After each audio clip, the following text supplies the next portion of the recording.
Πέρασαν κάθε όριο ανοχής. Τα αποκτήματά τους και η περιουσία τους αποτελούν τη μεγαλύτερη κοροϊδία του λαού μετά την κατοχή.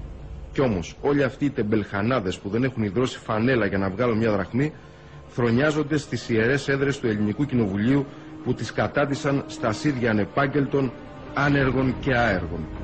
Όλοι αυτοί οι κυφίνες ψηφίζονται και βγαίνουν συνέχεια βουλευτές από τον ελληνικό λαό που κάποια στιγμή πρέπει να αναλογιστεί και τα δικά του κρίματα και να σταματήσει να μεμψημυρεί και να κλαψουρίζει σαν το σκυλί του γείτονα. Ας ρίξουμε όμως μια ματιά σε κάποια άλλα γεροντοπαλίκαρα και σε κάποιες άλλες μεγαλοκυρίες της Βουλής για να δούμε τα περιουσιακά τους στοιχεία που τα απέκτησαν με το κόπο του μπαμπά, της μαμάς αλλά και των ισχυρών φίλων τους. Γιώργος Παπανδρέου, 140.000 ευρώ μαζί με τη σύζυγο και 5 ακίνητα και κάτι ψηλά στις τράπεζες και όνομα βαρύ σαν ιστορία. Μεγάλη περιουσία για έναν πρωθυπουργό ανεπάγγελτο και άργο. Αντώνης Σαμαράς, ένα παλάτι στην Κηφισιά 500 τετραγωνικών μέσα σε 3 στρέμματα, άλλο ένα φτωχοκάλυβο στην Κηφισιά μισό στρέμμα, 10 στρέμματα στην Εύβοια και άλλο ένα στρέμμα στο Λαύριο. Το ζεύγος έχει 500.000 μετρητά στις τράπεζες. Τεράστια περιουσία για έναν αρχηγό αντιπολίτευσης ανεπάγγελτο. Θόδωρος Πάγκαλος έχει 38 ακίνητα. Από κληρονομιά, λέει. Γραφεία, οικόπεδα, βοσκοτόπια. Για να βόσκει τι, τα ζώα που τον ψηφίζουν. Ο κ. Αντιπρόεδρος έχει κι άλλα. 125 τετραγωνικά σπίτι στην Εύβοια, άλλα 6 διαμερίσματα και 2 οικόπεδα στην περιοχή, κτήματα στη Σαρονίδα, στην Ελευσίνα, στην Αθήνα, στην Τζιά, παντού. Σαν πολλά δεν έχει ένας αντιπρόεδρος κυβέρνησης που είναι ανεπάγγελτος.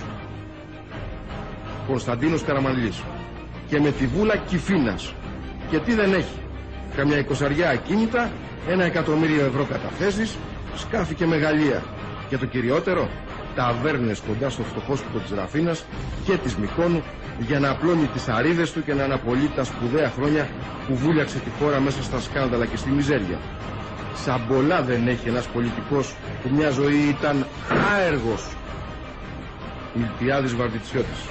Παιδί από Σόη, 300.000 μετρητά, 1.500 τετραγωνικά οικόπεδο στη Γλυφάδα, σπίτι στην Αθήνα, 2.200 τετραγωνικά μέτρα, 3 οικόπεδα στο Μιστρά, στην πατρίδα του μπαμπά, στα Καλύδια, στη Φιλοθέη, στη Βούλα.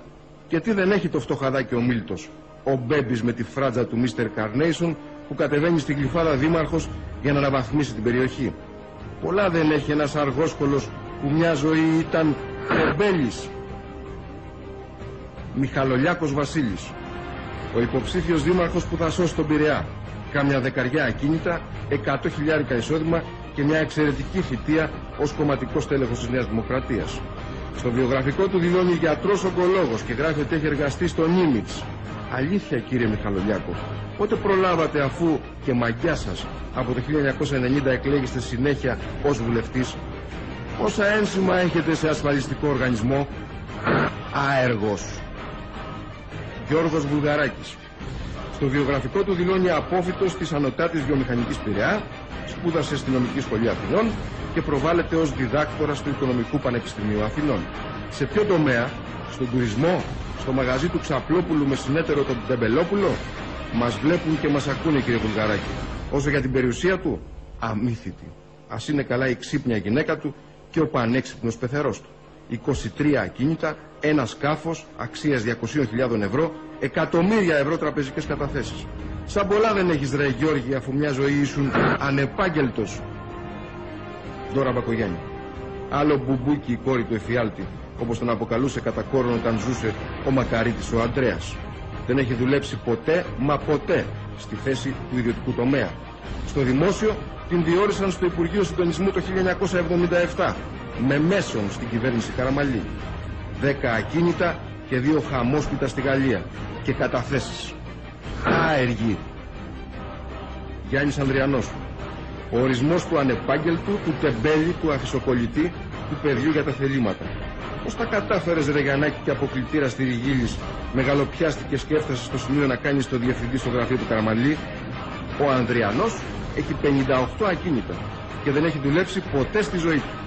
Ήταν ο άνθρωπος σκιά που παρέλαβε από τον κομιστή του Ροζ DVD Θέμου Αναστασιάδη, το υποκλαπέν υλικό του έσθους, εξαιτίας του οποίου ο Χοντροζαχόπουλος έπεσε από τον μπαλκόνι στο Κολονάκι και έσκασε κάτω σαν το καρπούζι.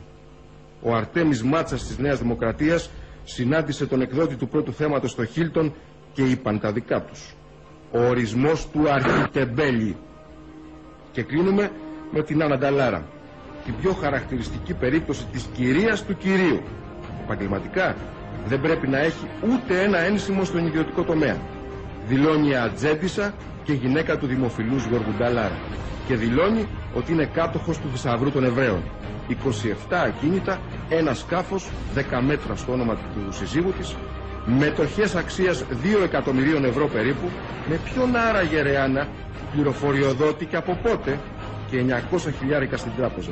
Αυτός κι αν είναι ο ορισμός της ανεπάγγελτης και της κυρίας με τα φρουφρού και τα